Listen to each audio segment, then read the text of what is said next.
Welcome to a KTOO Public Media and Northern Journal event, The Future of Rural Alaska Fisheries.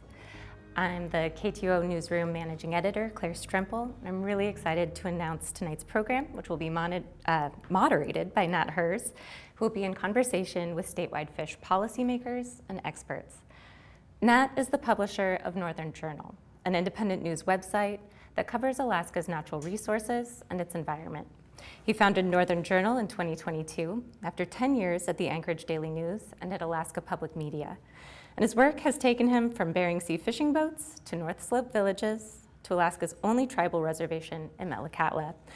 He'll be speaking with panelists this evening about the subject of some of his recent reporting: how many of Alaska's rural, largely native communities have lost access to commercial fishing careers, and what can be done to change that. He lives and works in Anchorage, and we're so pleased to host him in Juneau. He will introduce this evening's panelists. Take it away, Nat.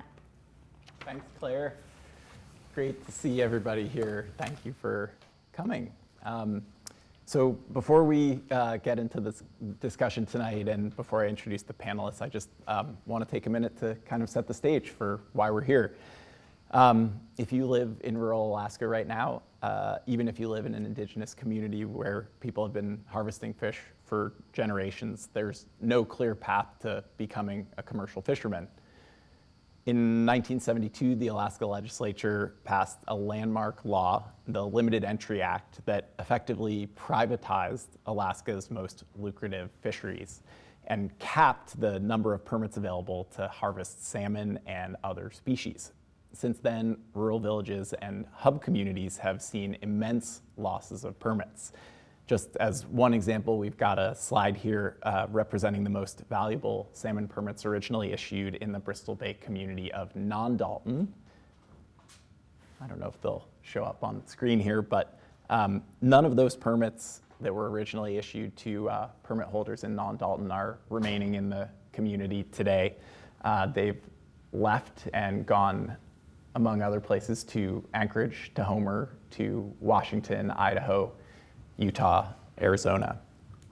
Today, there is increasing discussion among advocates about changes to the limited entry law and about other tools that could make it easier for young people in native villages and other rural communities to get into rural fishing, or into commercial fishing, But there are also politics involved, and there's understandable resistance to changing a system in which existing fishermen have invested hundreds of thousands, if not millions of dollars.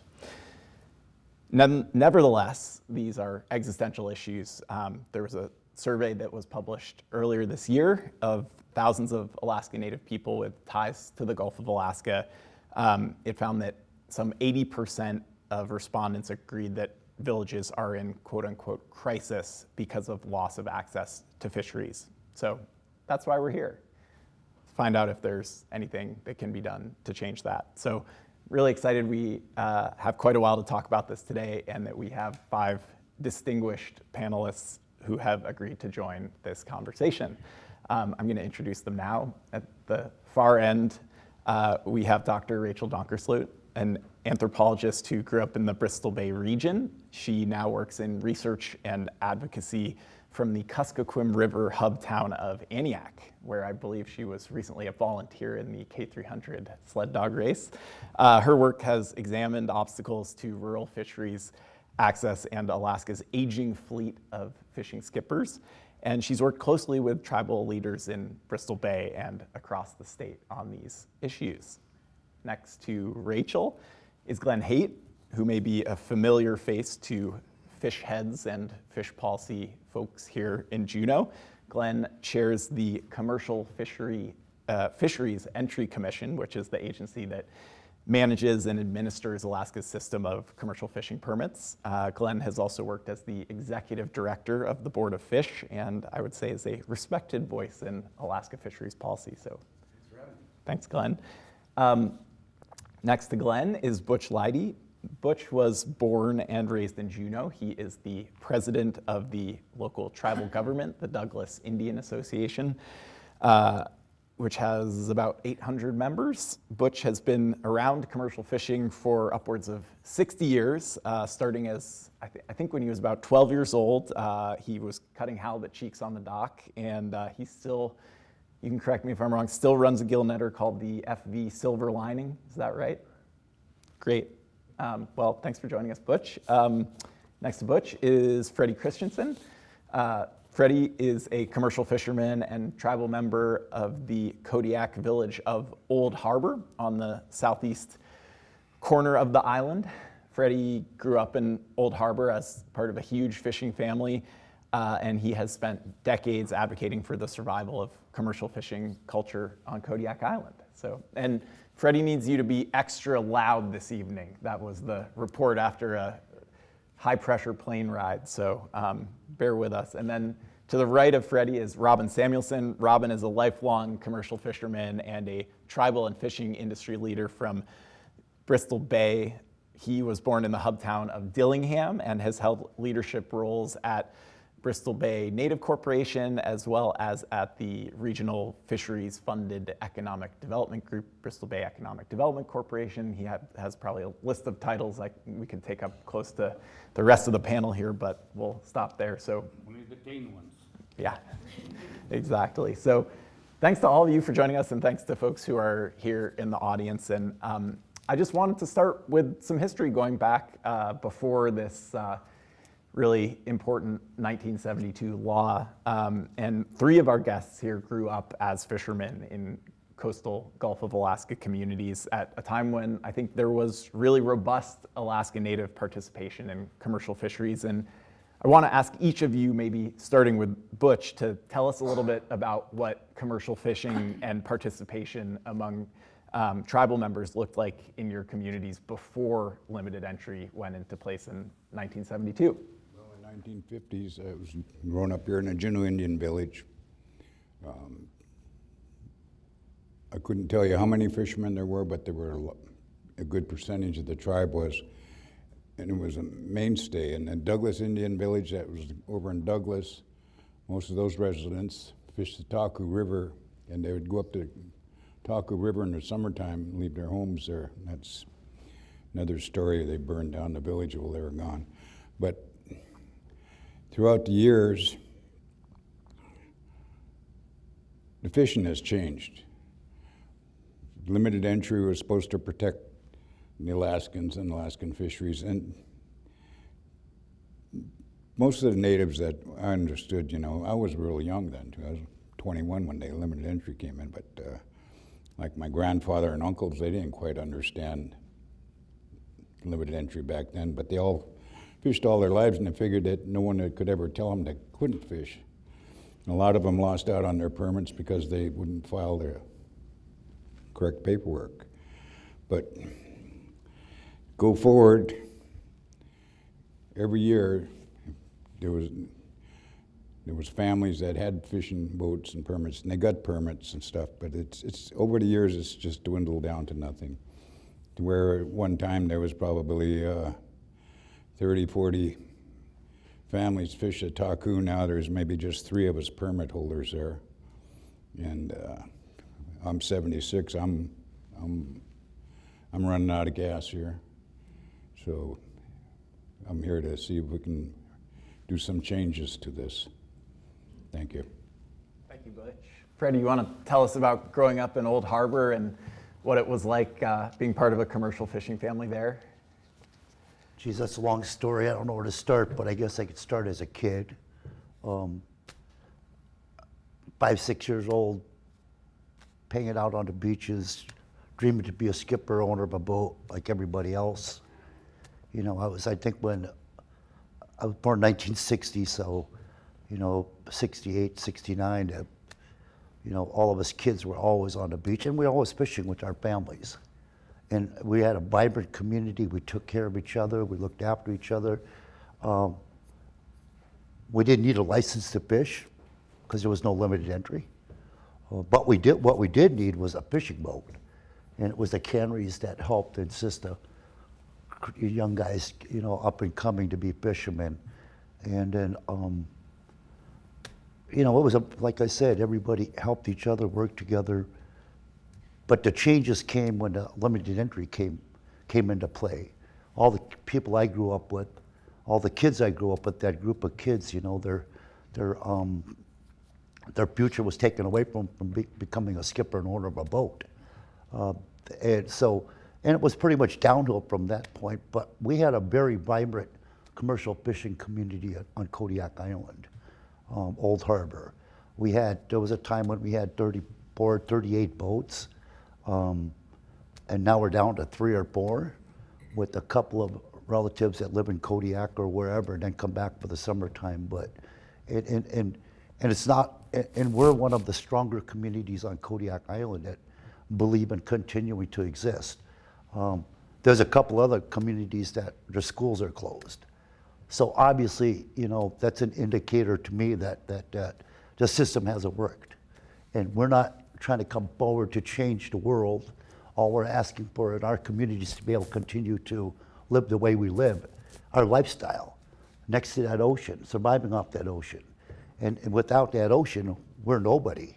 And obviously, with the amount of things that are happening with the young kids and the, you know, substance abuse issues and suicide rates and, you know, whatever else you want to call it, all the social problems that we're dealing with, it stems back to not being able to access that fish out your back door. And that we have been doing for 10,000 years.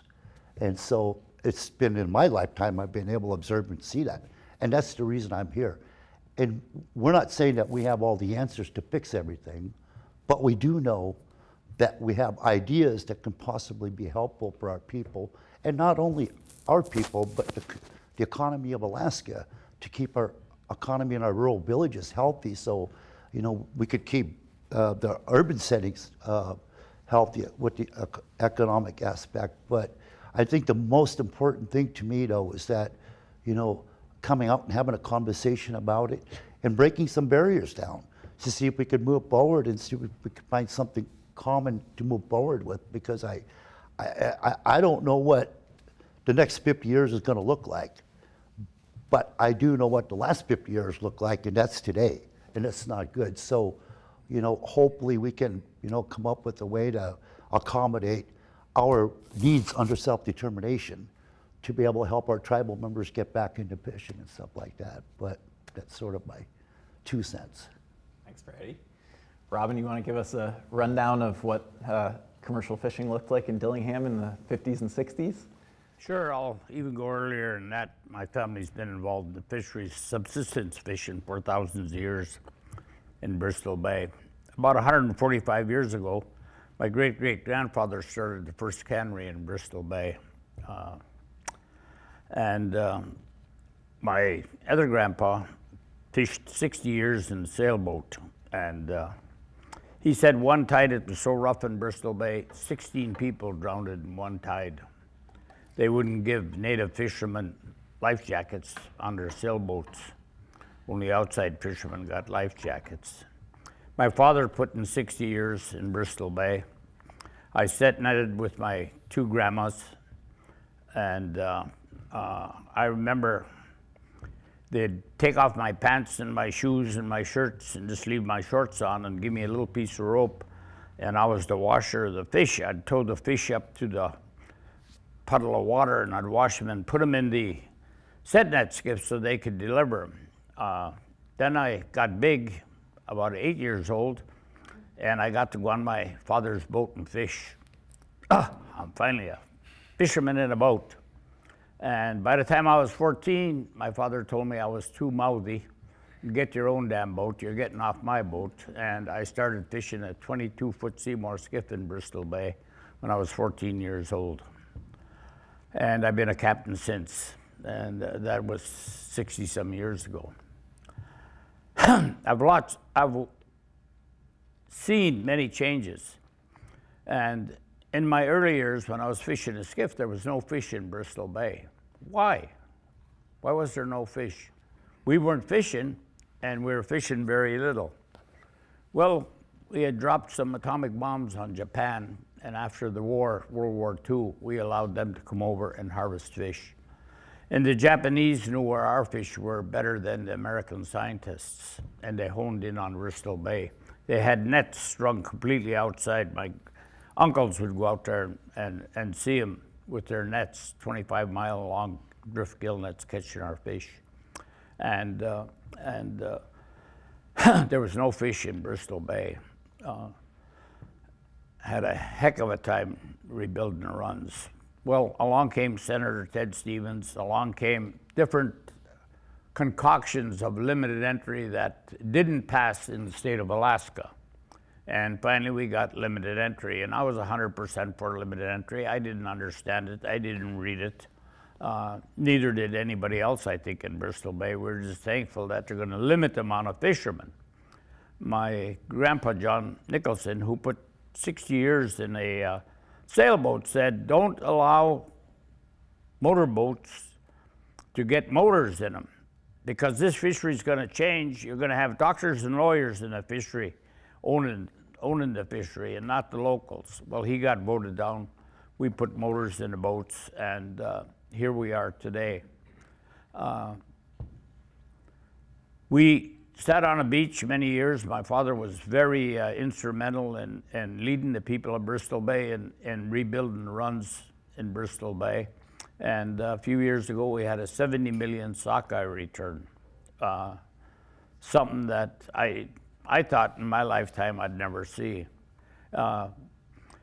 With the advent of limited entry, though, I didn't realize you could sell the permits. And I have a relative that, my wife's relative, that sold his limited entry drift permit for $1,500. And today, 20 years ago, I was very worried, looking around the bay and seeing the amount of people that were selling permits, that we need to do something different than limited entry. And I've talked to a few people, and people get pretty excited when you talk about their livelihoods, which I totally understand. And since then, it's gotten worse and worse. And today, I sit there in Dillingham. I've transferred my permit and boat over to my grandsons. He was 23 years old when he became a captain of my boat and my permit. And they're making a good living fishing, and they're working continuously. But I looked at the villages, and people were talking about schools closing. And once you close a school in rural Alaska, the community's gonna die. I see more and more people going into Anchorage, Fairbanks, Anchorage, Palmer, and Wasilla and living, and villages being cut down to a few people. Currently, we pay $8 a gallon for heating oil, $11 a gallon for gas. Pizza prices, I like Dijon pizza, and I looked in the store in Dillingham the other day, and it was $20.99 for a Dijon pizza. And day before yesterday, I went into Fred Meyer's yesterday morning, and that same pizza that I paid $20.99 in Dillingham for was $4.99. So you can see the cost of living that is costing the people in Western Alaska. And this is not about natives versus whites or whites versus natives. It's about communities trying to survive in an economic situation that they always survived in. We've had a lot of prejudice against the natives from past canneries that came in and operated. They didn't hire natives prior to World War II, but when the white boys got shipped off to war, there was nobody to harvest fish, so they harvest natives. That's how my people got really involved in the fishery. And of course, we forgave them for that. And today, with the sale of permits, it's radically changed not only the fishery, but it's really changed the composition of the villages in each village.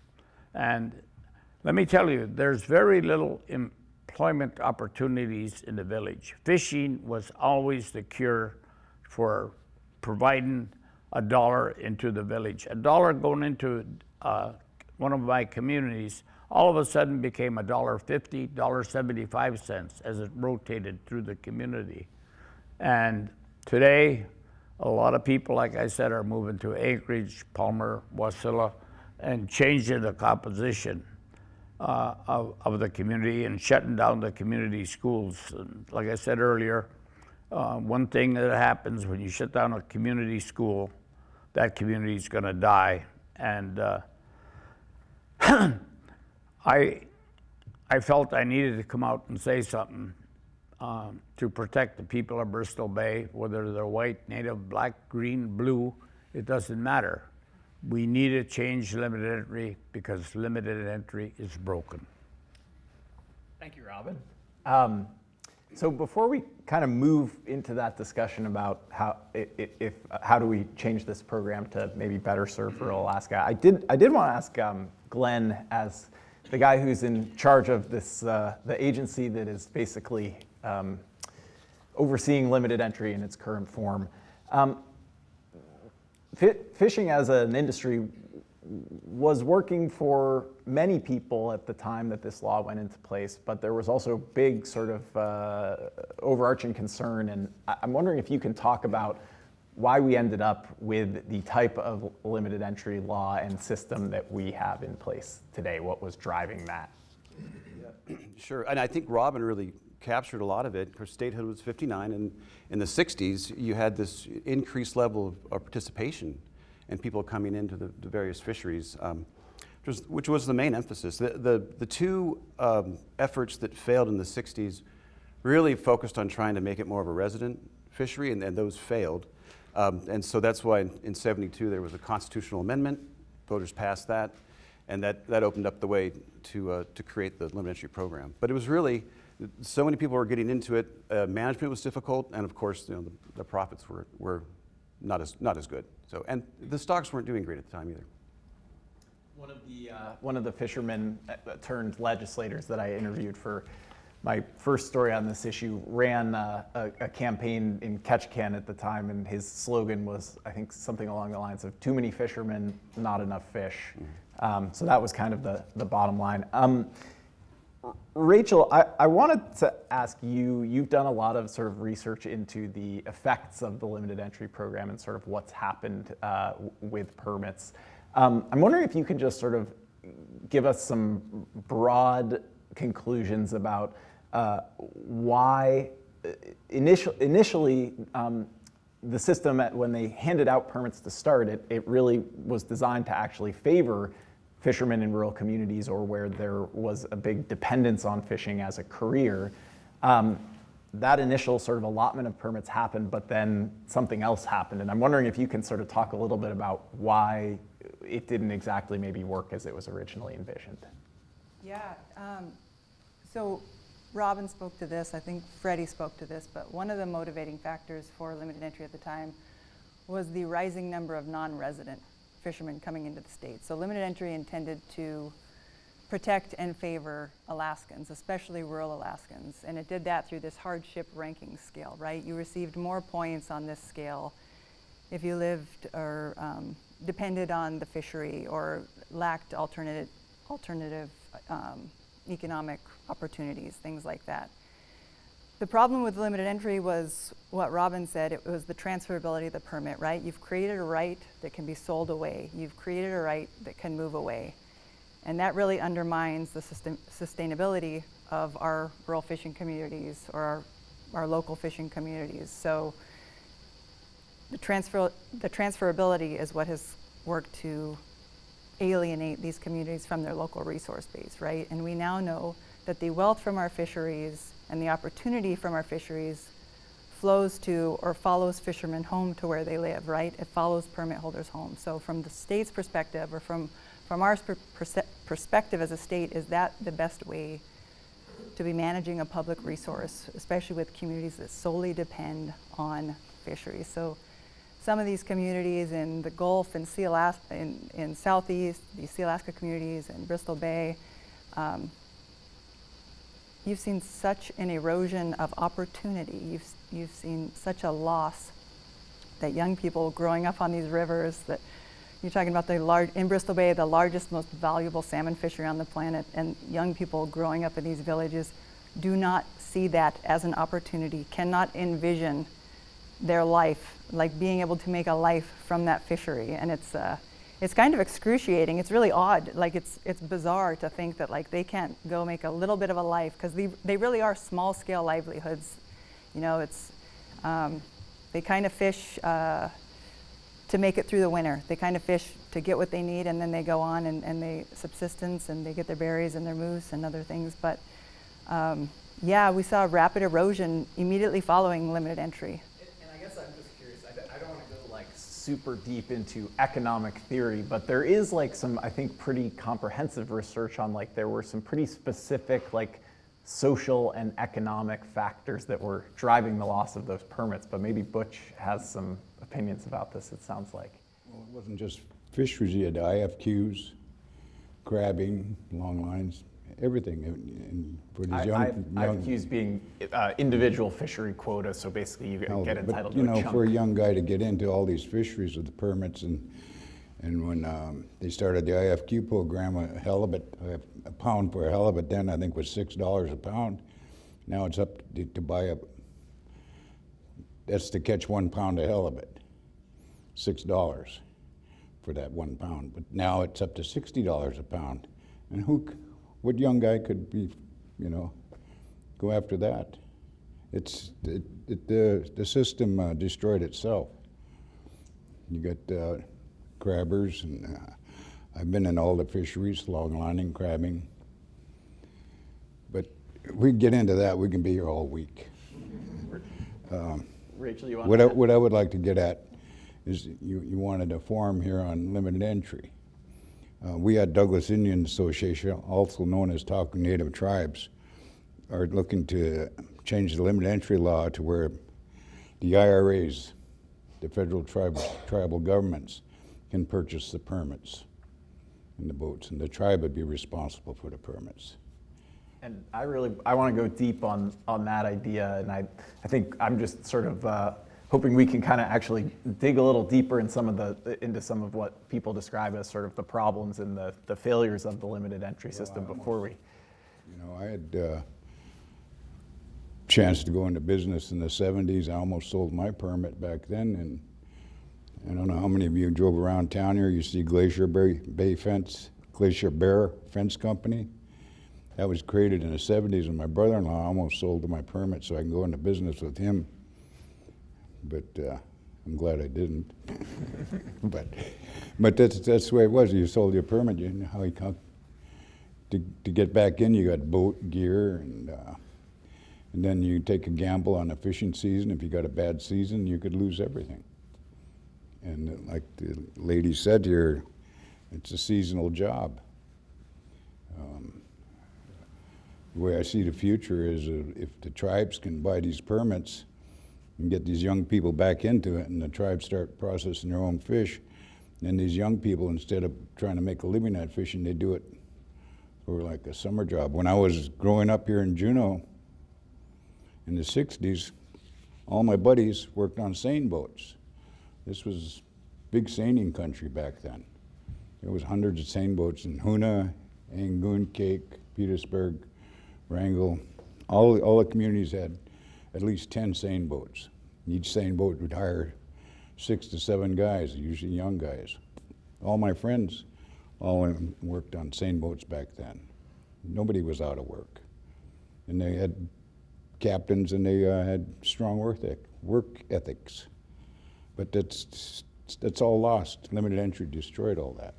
And Freddie, I think you have a story that you've told a few times before, and I think it would be a powerful one for folks to hear at this forum about you grew up with a whole crew of young dudes who, you know, would have been the next generation of fishermen in Old Harbor, and wondering if you could sort of tell that story about how they kind of crossed paths with this new system of permits. Well, you know, it's definitely a story that I don't like talking about. You know, it's a heartfelt one. I think I'm 3 left out of the age group, and half of them were gone by the time we were 35. And it wasn't just one thing that, happened. It was a multiple things that happened, but that was probably the most important one was, stripping them of their opportunity to, fulfill their dreams of being a skipper and owner of a boat. I'm the only one out of the whole group that became a skipper because I had a cousin of mine that knew that I wanted to be a skipper at a very young age, and so he sold his permit to me when I was 17, and out of the 9 boys, I'm the only one that became a skipper. And half of them, like I said, were gone by the time I was 35 years old, and it took us a while to understand why that happened. It took me a while to finally grasp what exactly happened, but it was just and that's the trend right now. And it just, seeing these younger people in our communities thinking that the life that they're living is just the life that they have to live. They have no choice. It's not a good life right now. The drugs that are going on, not only in Old Harbor, but every place in America and Alaska. But the destructive practices aren't getting better. And I believe the only thing that's going to ensure a future for our people and our communities is being able to, access that resource out their back door that they've done for thousands of years. And I don't see any other fix. There's, you could come in and, put welfare programs. You could, and we're the last ones that want welfare. We want to work. We don't want no welfare programs in our communities. But what's left if access is taken away is welfare. And that's not to say a lot of our people have given up to that magnitude or that extent, but more than what I'm happy with, and being able to see what is occurring in our villages and our young people that are there right now. I see a younger generation, and I haven't seen it in a long time, to where they have a will to want to be a skipper, want to be an owner, want to be a fisherman. There was a period of time where that was just sort of like, not even on their mind. And now, you got the younger generation, the 20-year-old, 25-year-olds, 20, 25, and 30-year-olds that are looking to want to get back in. And they just can't afford to do it. And all we're trying to do is trying to help and assist them to be able to get there. And because the alternative is not good. And I'm really interested to talk more about Butch's idea about tribal permit ownership. I do want to first ask Robin, you spent a long time working with Bristol Bay Economic Development Corporation, which sort of takes the profits from its own federal fisheries ownership and sort of reinvests them in the region. You guys have a loan program that you created some time ago in an effort to be able to help folks within the region buy permits, or at least keep permits in the region. And I'm wondering if you can just tell us a little bit more about how that program has worked and what it does. Yeah, it's a marvelous program if you're a 2-year resident of the 17 Bristol Bay community villages. Since we adopted the program, we expanded it to all the villages within Bristol Bay. What BBDC does is we'll pay for half of the permit, a drift permit, a set net permit. We'll pay for half. We will help the individual, whether it's a set net or drift permit, in the interest payments. And it's I mean, maybe you could just tell people how much we're talking to buy a Bristol Bay permit these days. Like, it's huge, right? Yeah, Not as much as it it's was. about it's come down to about down to 135,000. So we put in about 60, and the individual puts in about 60. But even at 175 for a drift permit, it didn't matter to us. We wanted permits in locals' hands. So the money part was very expensive. We knew our people couldn't afford to buy permits. There was a real rush when the run started increasing. The people stepped forward. But even paying for half of the drift and set net permits, we don't have enough candidates from our community stepping forward. Number one, they don't have the down payment to enter into the fishery. It's been successful in some communities, but some communities that had permits like Ekwok, there's not a permit there. Stewihawk, big village, third largest village in Bristol Bay. When I used to go moose hunting up there, the front of the village would be lined with Ron Rawson boats, and I'm in my little pleasure craft to go visit some Iloks, some friends, and I had a hard time to find a place to land. Last time I was there was 2 boats in front. And they sold our permits because the family needed food, the family needed oil, the family had to pay for lights, and there was no employment in that village. But why aren't Stewihawk kids coming to BBDC and buying a permit? And a lot of them say we don't have the capital or the money to get involved. So Butch and the Douglas Indian Association, we talked a little bit earlier today, and you guys have your own vision for how you guys could bring more young people into the fishery. You talked about it a little bit, but I'm wondering if, give us the details. You guys bought a boat. Yeah. Well, I wanted to back up a little bit. Yeah. Now, Bristol Bay fishery and Southeast fishery are 2 totally different fisheries, and I'm sure Kodiak is different too. Yeah. And I'm sure they're the same way, but as Clinkets, we owned territories before. We owned rivers and creeks and stuff before the non-natives came in here, and this was all clan property, and that's all changed. But you still have all the IRAs in Southeast. I think there's about 13 of them, and they're in the same boat as us. We bought a 42-foot gill netter. It's a multi-purpose boat. It's going to be marine salvage for crab pots, marine salvage of crab pots, but we also want to get into the fishery. But we know limited entry is not going to let us buy a permit. We've already been out, and I believe I talked with you one time out there already last year. But we had people that offered to sell us a permit, and we bought property on North Douglas, the commercial waterfront, and we want to develop that. But it's a process in work. It's in the works, and it's a long-term process and plan.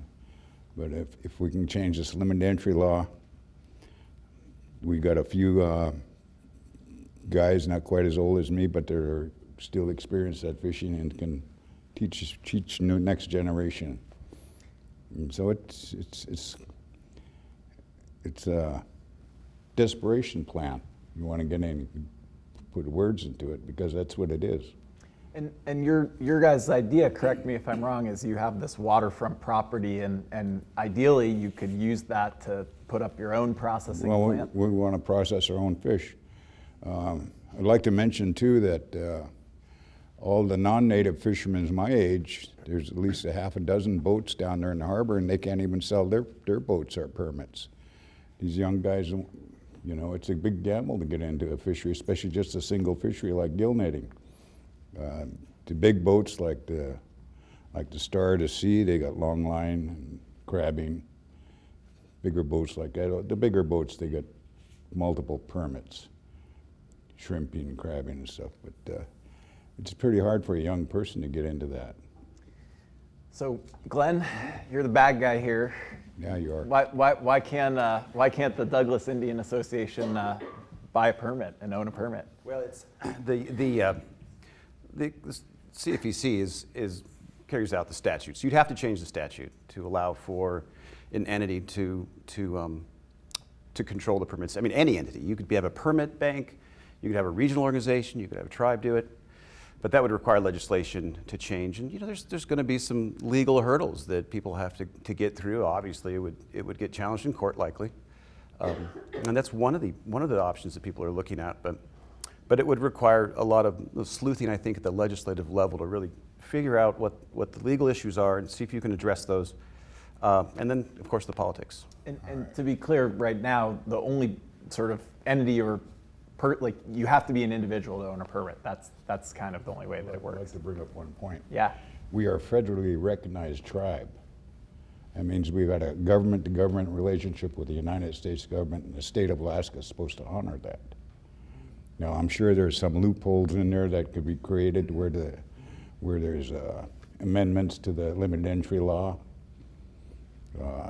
Lower 48 Indians, I think it's the Lumi tribe in northern state of Washington, they own 51% of the commercial catch.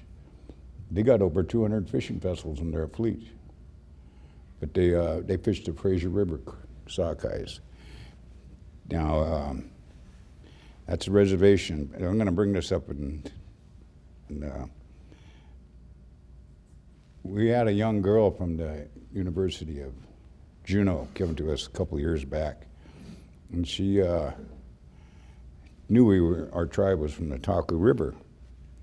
And she says, do you know that there was 2 reservations proposed on the Taku River in the 1920s? And we didn't know that. And she says, yeah, there was over 100 reservations proposed in the 1920s of reservations in Alaska, but only one was ratified, and that was Metlakatla. Now, if everybody has any knowledge of Metlakatla won their fishing right case. The state's appealing it. But this is a big deal. If those reservations exist and they were never ratified, why weren't they ratified?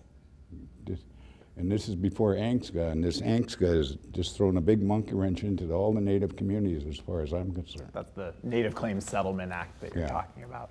So Glenn, there are some other ideas floating around out there, and maybe we can also get Rachel to weigh in here too.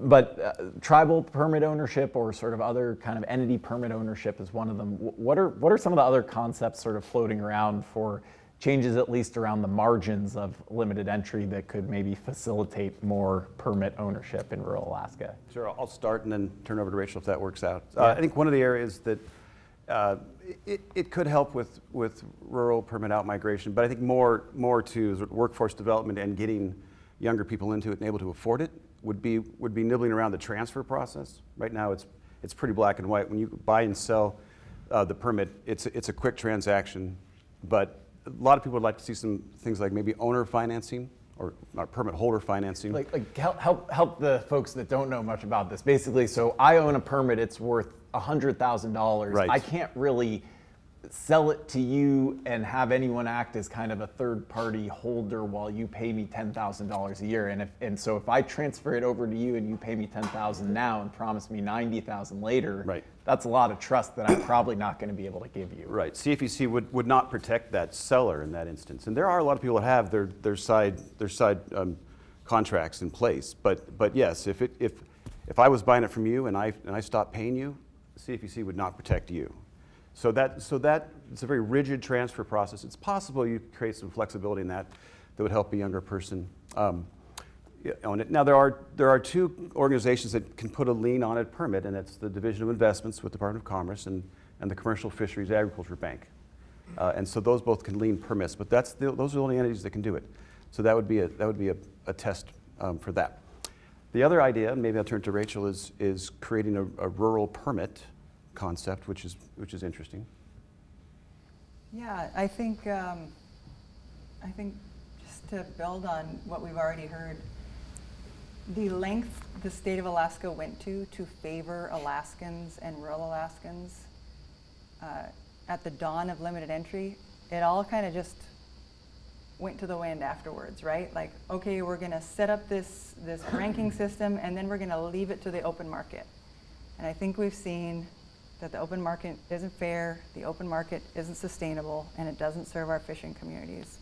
So really getting at the crux of the issue, and it's really challenging, right? Because the beauty of limited entry is that it's boots on deck. If you own the right, you fish it. We don't have what's happening in our federal fisheries happening in limited entry. You don't have the leasing, you don't have the absentee owners. So I think that's, fundamentally really important to keep in mind.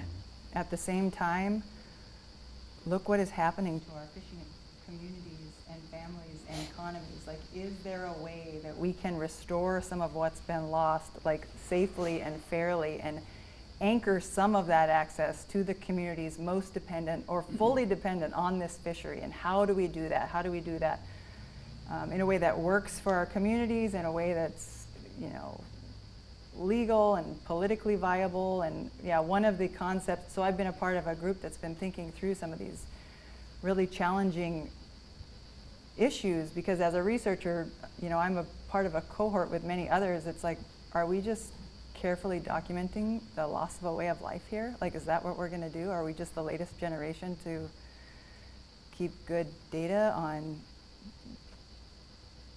the death knell of these communities? So we've tried to think about that transferability issue, right? Like, is there a way to carve out a portion of permits, or to create a new class of permits, or to convert permits in a way that could benefit or remain or return to our rural fishing communities and protect those livelihoods? And it's really challenging, but it seems like, you know, we hosted a statewide conference in 2016 on this very issue, and we invited speakers from all over the world that are dealing with this very issue. Alaska is not unique, and we hear from Maine and California and New Zealand, Norway, Iceland, and they've all figured out a way to create provisions within this larger system to address what has come from transferable access rights. And I think that's what we're hoping, you know, our state and our legislature can do, to come together and think really carefully about, is there a way that we can address this for our state? What might that sort of, just like at a real kind of local level, say for like a Bristol Bay community, that sort of rural class of permits, if that was approved, like what could that look like?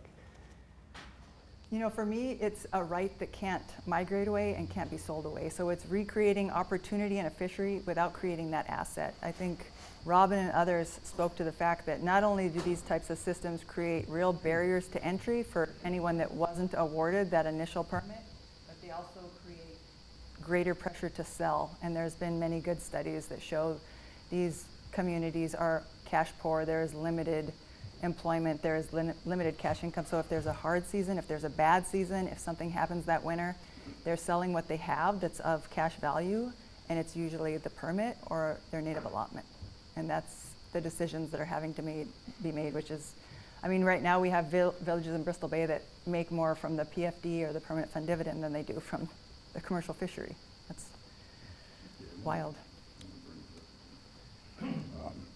Geez, I lost my thought.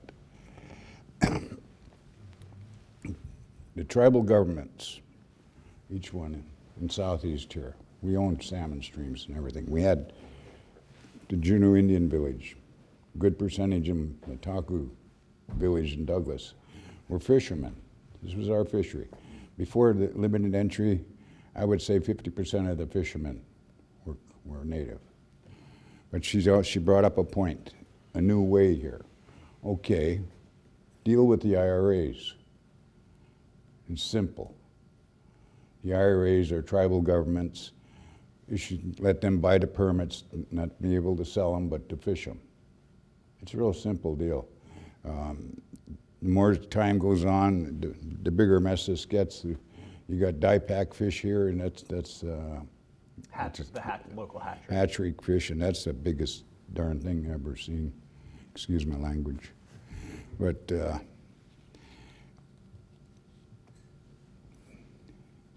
let me give you an example. In 1970s, I was fishing with an old Irishman up in Lynn Canal. And we got 5,000 pounds of the chum salmon. We made $6,800. Well, in 2010, a friend of mine down here in Taku caught 20,000 pounds of chums and made $5,000. What's the matter with that math? But the same time that we caught those 5,000 pounds of the chums in Lynn Canal, we were getting $1.30 a pound for our sockeyes. You know what we were getting last summer? $1.30 a pound. So, you know, it's this hatchery fishing, the way Fish and Game is managing it, something's wrong, and they need to get the tribes involved. We need to have a big say-so in what's going on. This is our country first. This is our fishery first. I want to leave it to my grandkids. I don't like to see the way it's going now. And you people just have to get us involved, and that's all there is to it. That's my point of view. Robin? You know, the salmon industry rakes in $5.2 billion. Of that $5.2 billion, 1.2 stays in Alaska. As we sit here tonight, right up here on the hill, they're arguing a $2 billion shortfall on the budget. The easiest thing to do there is raise the price of oil. Oil prices, taxes on oil dropped too much, and they need to compensate it or start taxing us. I want Alaskans to benefit more on the wealth that we have. And we're not benefiting on the wealth that we have. We're losing communities in the fishing area. We need to do something different. I don't have a plan to throw out there, but I think the legislature, even though they're controlled by Anchorage, Fairbanks, and Juneau legislatures, and very few from rural Alaska, they got to look at this plan in the fishery for our coastal communities. They got to look at the tax plan, and we need to educate our kids, you know, and that education is very important. My grandchildren, I've got 7 grandchildren, and I always tell them, you know, if you need help, come and see Appa and Amma. If you do drugs, don't come and see me. And thank God I can sit here today with a straight face and say, none of my grandchildren have touched drugs. They've lost friends over friends that are doing drugs, because they know that I'm not BSing them on this drug issue. And I'm really tough on them on it. The easiest way to make money in Bristol Bay is to become a drug dealer. Every drug that's available in New York is available in my villages and my community. And I was just talking to a policeman in Dillingham, and he said, Robin, he said, these new drugs are making supermen out of these young guys. We arrested a young guy, and it took 5 of us officers, and some of them officers were twice his weight to hold him down. And he was strung out on something. And we got to change that. And, you know, I've preached to my grandkids to become fishermen. And I've taught them how to be very conservative with their money, pay your bills on time, don't let your credit card draw 24% interest on you, and tried to set them up so they're successful in life. Our communities, a lot of them don't have the advantages that I was able to provide for my grandchildren. And those communities are dying. And, you know, I'm an Alaska native, I'm white, I'm Norwegian, and I'm Scandinavian. And when I'm in Dillingham and I look at the mountains, I love the mountains. When I look at the water, I love the water. When me and my wife go and set a subsistence net, we sit there and we thank the Lord for the amount of fish hitting our nets. And that's the way people are. We're salmon people, and that's how we were born, raised. And the commercial fishery has played a very important part. If you were from a village, you went fishing for a grub stake. You wanted to fish and make enough money, pre-limited entry, to make a grub stake. Which is that's the food and fuel to get you through the winter, right? That's right. Not so much fuel, because back then, everybody used the saw to cut wood. And wood was the main heating source. Dog teams were the main how to get around. And snowmobiles came into play. But that's all changed from when I was a kid to what it is today. And, you know, in the 50s and 60s in Bristol Bay, people had, most people stayed in a 1-room house, or maybe 2-room house.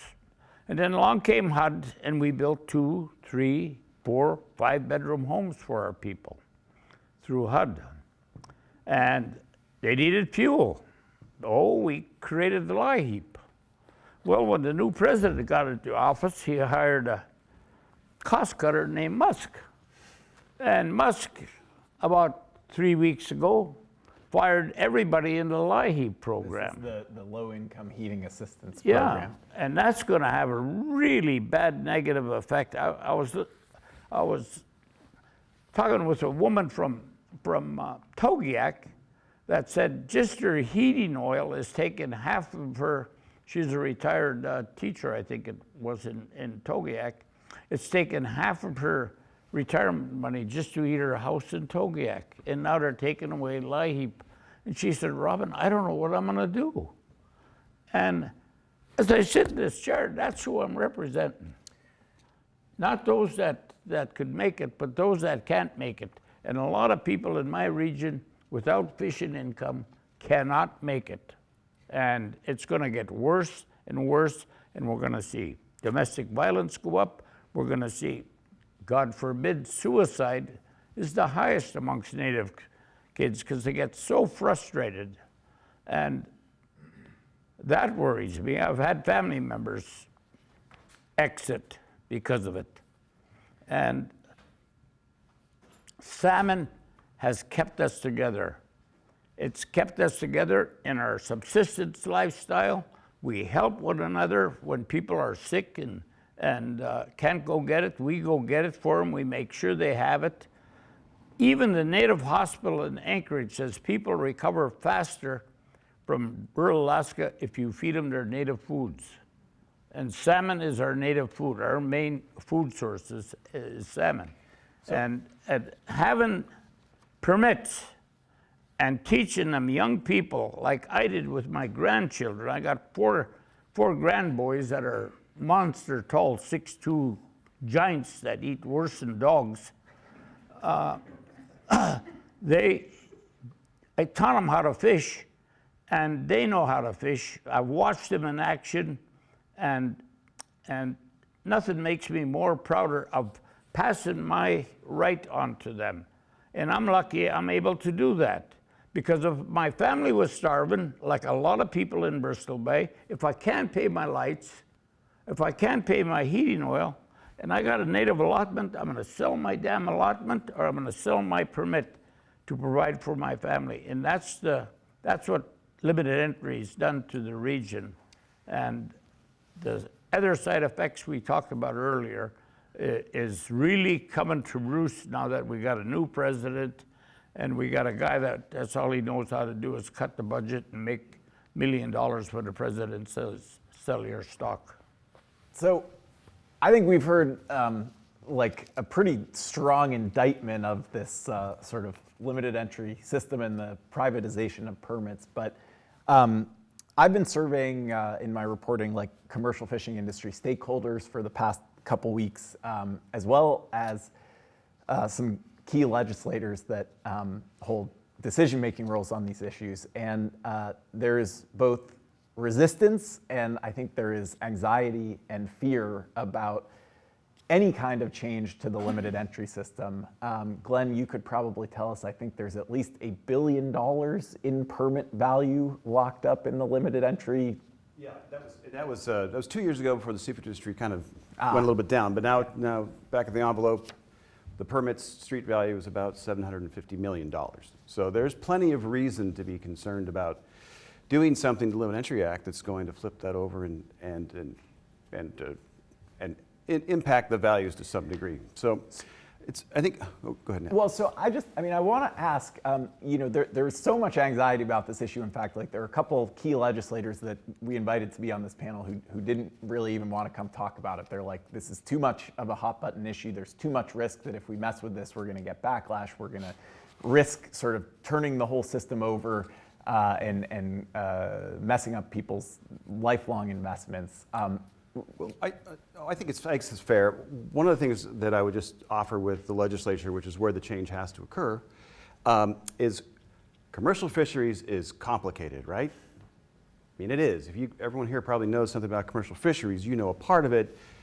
I mean, it's a lot. There's maybe 10 to 15 individuals casting votes up there that have a decent grasp of it. they're going to have to agree on some change, and they're going to have to convince or at least teach the rest of the legislators what it's about. I don't think there's a great resistance to helping people up there, but it's complicated. So the more you bring into it, the more you complicate it, the harder it is to get their attention. And I think that's really important. And as it relates to the commercial fishing industry, you got to find the win-win in this. And I think it's there, but it takes some time to work through it. You've got to look at the various elements. There's a lot of things about limited entry that our highliners don't care for. There's too many permits out there, for one. There's a lot of latent permits. There's a lot of underperforming permits. You know, it's possible you can use some mechanisms within the system to remove some of those latent and underperforming permits, and that would make more money for highliners and probably increase the value of their permit.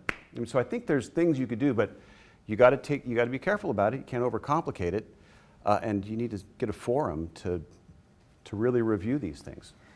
Rachel, I'm curious, you've been working on policy advocacy in this realm of late, and I mean, are there any other sort of arguments or responses to the kind of anxiety or fear that folks might be feeling about, you know, I have a huge amount wrapped up in my fishing business and please don't touch it? Yeah, for the past few years, we've been hosting convenings primarily in the Bristol Bay region, but in the last year we broadened it out to other regions to really understand and try to address as a priority this loss of access in our communities. Because everyone I've talked to agrees, and many of these people are permit holders. They are invested in the fishery.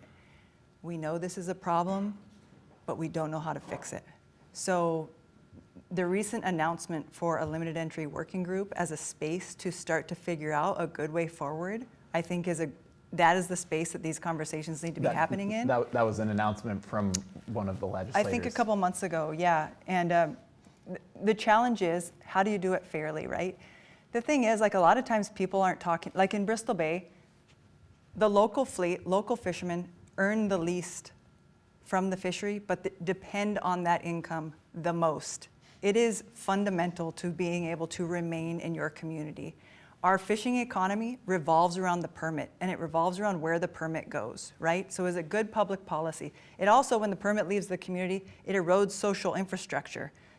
So the young people don't have an opportunity. In terms of crew jobs and where they accrue, it's where permit holders live, not where they fish, right? So you have to remake that social infrastructure too. So talking about putting a little bit more opportunity in our fishing communities, that should be a part of, you know, discussion, but it should be a part of good public policy. Like, limited entry was designed to favor Alaskans, and especially rural Alaskans, and it was designed to prevent economic distress in our fishing communities, and our communities are under distress. Half the communities in the Bay are economically distressed. With this very valuable fishery happening at the doorstep, So I want to go to Butch, but quickly, before we do that, I do want to open it up for questions here. So if folks want to maybe step up to the mic if you have a question while Butch gets. Butch, did you have something you wanted to add here? Well, they said the magic word, dollar. And that's what the problem is, you know, to put a value on it. But we got native communities that traditionally have fished all their lives, and they're losing it. Now, I don't see any problem with them coming up with an amendment to the limited entry law to let these tribes, if they want to, buy into the permits. They could limit the number of permits they give them.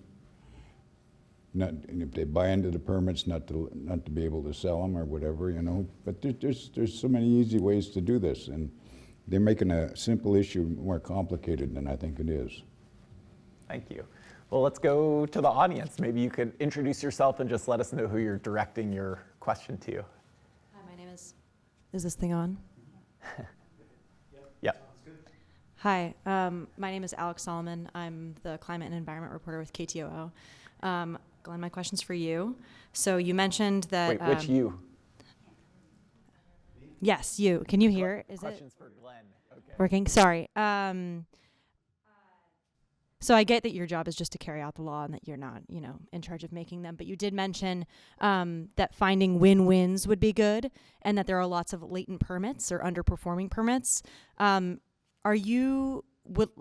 Would a use it or lose it rule make sense to you? And how many latent permits are we talking about here? I'll try to answer some of that. There's, at least with salmon, the salmon fisheries, I think it's on average 15% of them aren't fished typically from year to year. Yeah, use it, lose it. Right now, the rules are you need to renew annually. You need to pay the fee annually. You don't have to fish it, but if you don't do it for 2 years, then you could lose it. But that's the most that there is. We couldn't exert something like that. But there are mechanisms inside the Limited Entry Act. One is called an optimum number study, where we're supposed to study what would be the ideal number of permits in a fishery.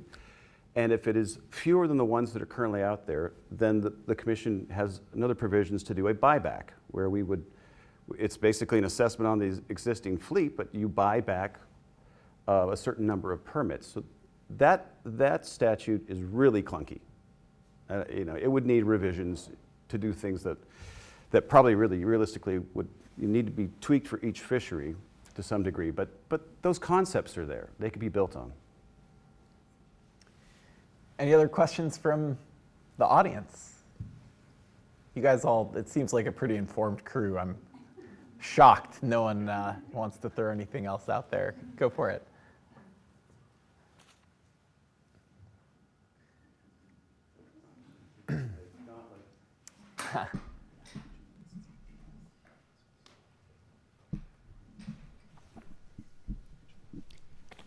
Yes, hello.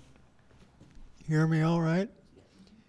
My name's Roger Painter, and I've been involved in fisheries and seafood politics all my life. And I have to say that if you ever want to put your arms around a ball of gum and see if you can get them out, limited entry is like that. You know, the reason the early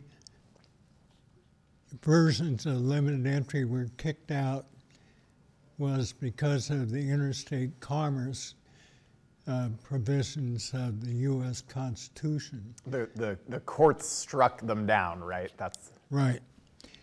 And what's going to happen once you start messing with this is there's going to be a lot of lawsuits.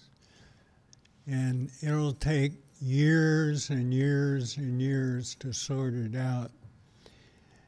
I helped many years ago come up with a plan to let communities buy IFQ shares. And that's sort of the model I'd be looking for. Tribal ownership would be great. I'm part native myself. But just as a warning, all this stuff is going to be in the courts for a long time. And there's a lot of money involved, as Glenn has pointed out. And it's going to be very, very difficult to do anything.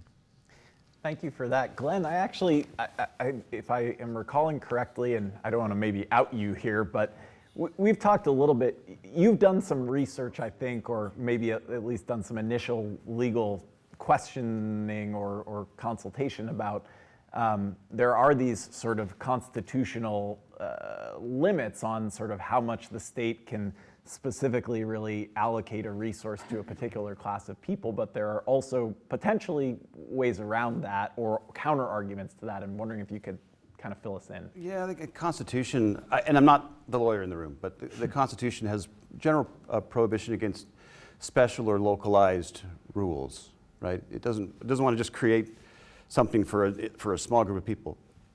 So there's a general discouragement of that, but you can do it if you have a really strong state interest. And you can do that. So that's an option. I mean, equal protections are always going to get in the way. That's the first argument against anything like that. But there are cases where you can differentiate amongst people if you have a strong interest. And in this case, the interest could be that rural Alaska economies and fishing communities are, or something? Well, sure. I mean, you've got in Article 8, Natural Resources, part of the Constitution. The second clause says the legislature shall develop its resources for its people. It's not people here or people there, it's everyone. And so they've created a system by no fault of anyone's, but because these permits are freely transferable, it leaves communities that have no other economic activity. There's nothing else. There's no way to create wealth in some of these towns except fisheries, and so that slowly trickles out. So there's a general kind of an expectation that we develop these resources for everyone. And in the amendment that brought in limited entry, it speaks to it's to improve the economic livelihood of the fishermen and those dependent upon them. This is the constitutional That's in the amendment Constitution, that had to be right. approved. Arguably, obviously, your neighbors and your community is dependent on that activity. Of course, these three gentlemen have said as much. So we're kind of running toward the end of our time here, and one thing that I think is a sort of big picture issue that's like looming over this whole conversation is, I think it's obvious to point the finger at the limited entry system and the loss of permits as a sort of big factor in loss of access in rural Alaska. But I think you talk to certainly many folks in the fishing industry right now, and they say, who wants to buy a fishing permit anyway? The price of fish is in the dumpster. And at the times when fishing was much more of a robust career in rural Alaska communities, you once had a much wider footprint of the seafood processing industry and many more remote processing plants, and many of those plants have closed. And so, I'm curious to hear a little bit more from our panelists who kind of grew up and remain connected to rural Alaska about how much what are the ways around potentially those big picture obstacles in the seafood industry, and how would you envision reviving fishing industry careers and sort of processing in your rural or coastal settings anyway, if we were able to kind of repatriate permits into local communities? And maybe we start with Freddie. Well, obviously we want to be the harvesters, the processors, and the marketers, and process our own fish. That's the future of our community, given the opportunity. Right now, I think I just have a question for everybody that, before I go into too much detail of what I'm going to say, but if Old Harbor, the people of Old Harbor were able to have their own fishery and be able to design it and make it, user-friendly for future generations, and not necessarily a state limited entry program, to where it's privatized, we own it, and then when we own it, and then we could sell it, or somebody inherits it. The system that I believe that would work in our village is that we had some kind of a system with CFPC, with the limited entry program. I don't know if we can get there constitutionally wise, but possibly I believe that, where the community, I as an individual fishing in a community, I have the fishing rights. I own them while I'm alive. And then when I pass on, they stay within the community for generations to come. That would have been a perfect system, and I think that we still can get there. I do. And I just really look forward to the state engaging more with the tribal governments. I just feel that that's the future of our communities. That's the only thing that's left in our communities, is our tribal governments. Because we have, as you were stating, we have the government relationship, and the state should be going to the table with us and trying to figure out how we can fix these things. But I really, I'm very strong in that position. I believe that's what's left. So. Robin, you want to chime in here? Sure. Every time I go to Las Vegas, I know I'm going to come home a millionaire, and it hasn't happened yet. Me too. And that's how I look at fishing.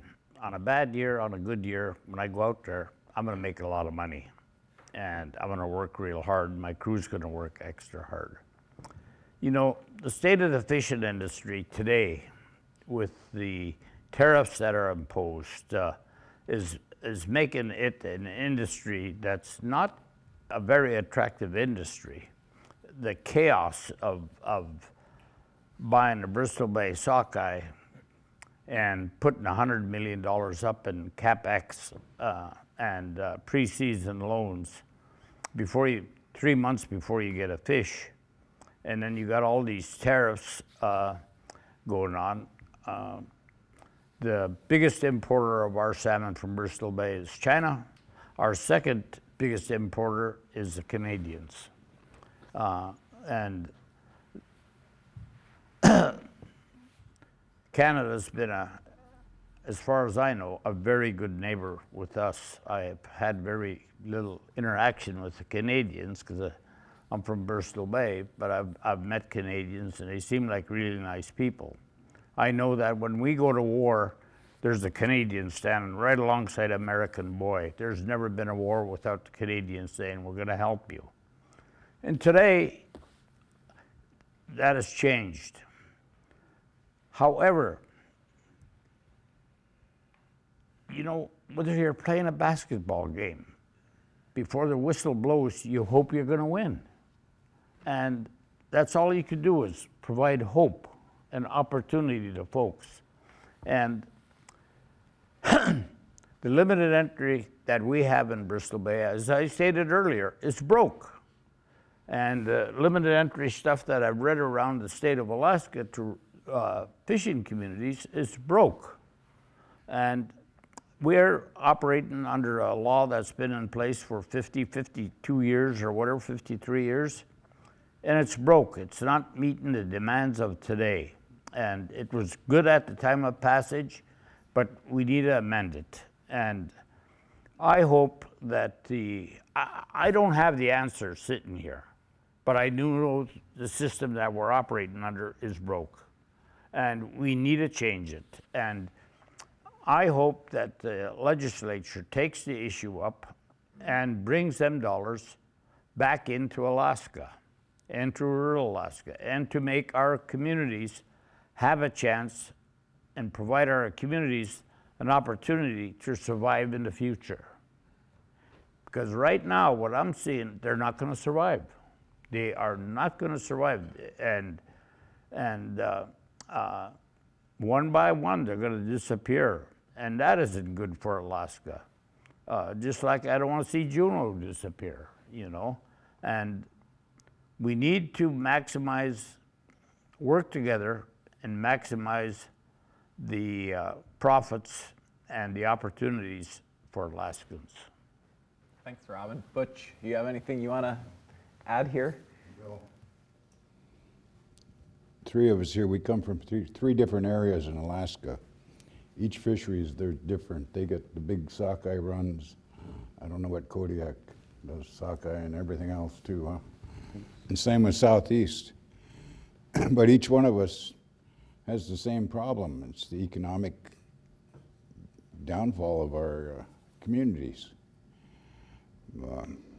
I could talk for an hour here on just Southeast alone, what the darn hatcheries have done to Southeast fishery and the trawlers and draggers in the Barents Sea done to our king salmon. And they brought up limiting the number of permits. And these are all good ideas. Fred's with me on this tribal issue. You have to understand where we come from. We're not visitors here. Our families have fished thousands of generations here, and this is ours. And it's the last big wild stock salmon in the world. And if we don't get it together here and do it right, and I think we're going to lose it all. Thank you, Butch. That's it. Glenn, Rachel, anything you guys want to add in closing here?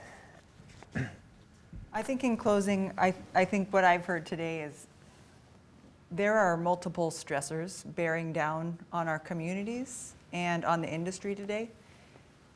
And this is one of them. And it's one of them we can repair as a state. And I think that there are ways that we could strengthen limited entry without undermining current participants and the people who have invested in it. And I think it's going to take everybody involved to find a good way forward, because I'm sure we all feel a little gummy at times, to borrow from Roger's words, but yeah. I do think there's a solution. I don't think we can dismiss it much longer. It's been half a century, so. I don't know if you wanted this gentleman here. Oh, yeah, sorry. I think we have time for one more audience question. So. Thank you. My name's Clinton Cook. I'm the tribal president of the Craig Tribal Association, Craig, Alaska. I'm also the second vice president of Central Council, Tlingit Haight Indian Tribes of Alaska. This panel is great. We could talk all day about fisheries. I never grew up in the commercial fishery, but watched it leave our southern southeast. This year, our trawlers are going to take a 40% cut in their catch. Be interesting to see how many troll permits come up for sale, either before the season or after the season, or people who just won't fish because they can't afford it, because they're driven out of the fishery. Partly because mismanagement, right? The Board of Fish would rather see a sport fisherman catch a king salmon and take it out of state than a trawler put it on their deck and bring their money to their village. That's not okay anymore. And talk about bringing permits back to the village. Compact with tribes. I don't know your name. We have compacts with the state. We have ICWA compacts with the state as federally recognized tribes. We're getting ready to do an education compact with the state of Alaska. There's ways to pact with tribes to get these permits back in our villages. Nobody cares about the villages more than the people who live there, more than the people who serve their communities through tribal interests. And that's us, the tribal leaders in our communities. We can get these back in our communities if the state would just pact with tribes on these fishing permits. Thank you. Thank you. Well, maybe just to close by expressing appreciation for a lot of the ideas that people have and had an old colleague that said that economic development is a full contact sport, right? Everyone's got to get involved, and that the Limited Entry Act is part of it, but you can't fish if you don't have harbors. You got to get DOT there. You can't fish if you don't have crew. You got to have workforce development capacity going on. There's a lot of things that have to happen to turn this thing around, but I think there's interest. It can be done. So if we have about 4 minutes, so if you want to be really quick with your question before we wrap up here, thanks. Akhlain Gunashish. My lineage is from this land of the Alquan. I'm a child of the Kagwantan. My name is Paulette Marino, or Tekun Yake. The words released here through our wise panelists this afternoon are very powerful. And it seems as though the opportunity of our communities is at stake here. I know several people in many communities that within a week would take those 15% of permits like that, and they would work those permits in the way that we have as a people for time immemorial. If we were able to offer those permits to our people and then have the communities once again get around them and help them succeed in ways that could be a very powerful thing to do. There is no lack of fishermen. Sometimes there's a lack of fish, but there's no lack of fishermen. And with wisdom and with stepping back and being able to share those permits or offer those permits at no cost to our people as repatriation for what was taken, or as a gift or a balance of respect, I really do believe like that would be on the spot, and our communities would have the possibility of thriving once again. Gunashish. Gunashish. Okay, well, we can wrap up here. I wanted to thank the panelists again, and I don't know if the sound system will accommodate a round of applause, but I hope so. So thanks, you guys.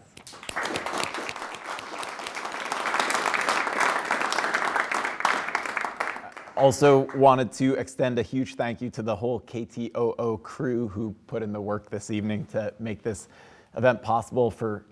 Also thank folks for coming out and sharing your ideas and questions, and also want to thank the Pulitzer Center, which is a sort of nonpartisan nonprofit organization that's funded my journalistic work on rural Alaska fisheries access and the limited entry system. So please stay tuned to KTOO and Northern Journal for more coverage of these critical issues. And with that, we'll sign off. Thank you.